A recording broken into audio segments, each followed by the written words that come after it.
The concept of this mountain has connected some dots in my little research about Enki Lucifer, also known as Vishnu. There is a reference in the alien interview to this place, although coordinates, mentioned there, do not accurately correspond to the location.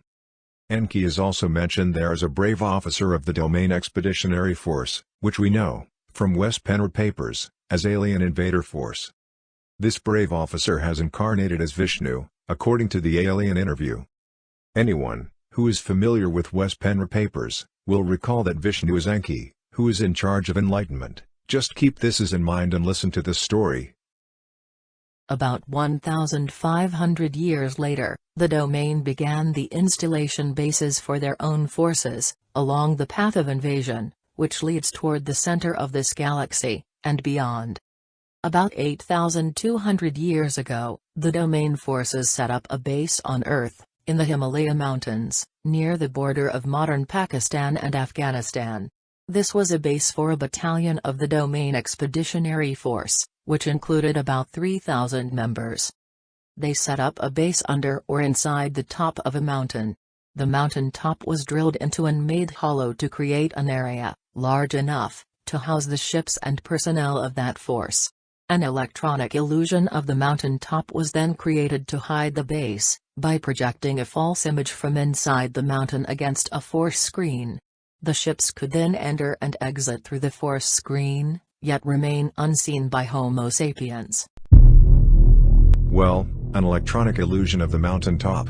The artificial construction of this mountain is also mentioned by Russian scientists. They say it is man-made. It is estimated that under Kailash, there is a huge pyramid, in which the living beings, from other dimension reside. And it correlates to the above quote. I am not going into the details about all of the strange phenomena around this mountain, like rapid aging and special latitude. But what makes me wonder is the great teacher. All of the spiritual guides of Ekankar belong to Kailash, and nearby region. It is written in the Ekankar books, that the body of Rebazartars, the great spiritual guide, is stored there for ages. Even in the random Russian regressive hypnosis session, Kailash has been described as a mysterious place of ascending and descending of wondrous beings. Ekankar members have also practiced astral climbing and jumping into the top of a mountain to get God realization. Ekankar members regularly sing, pew sound, and the spiritual guides lead them toward what we consider as enlightenment. What really happening is that people have fun roaming astral in their dreams, after singing Hugh.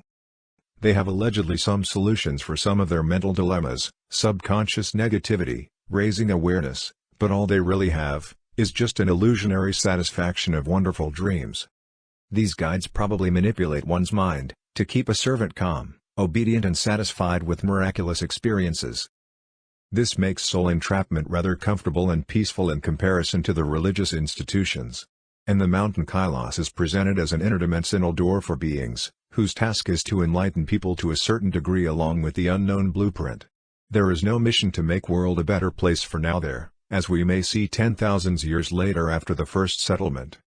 The Earth still serves its purpose as a prison planet for the different sort of beings. For what you have been sentenced, for how long you are here? The Kailash Mountains has the answer. We have not. Each immortal spiritual being is told that they have a special purpose for being on Earth. But, of course, there is no purpose for being in a prison, at least not for the prisoner.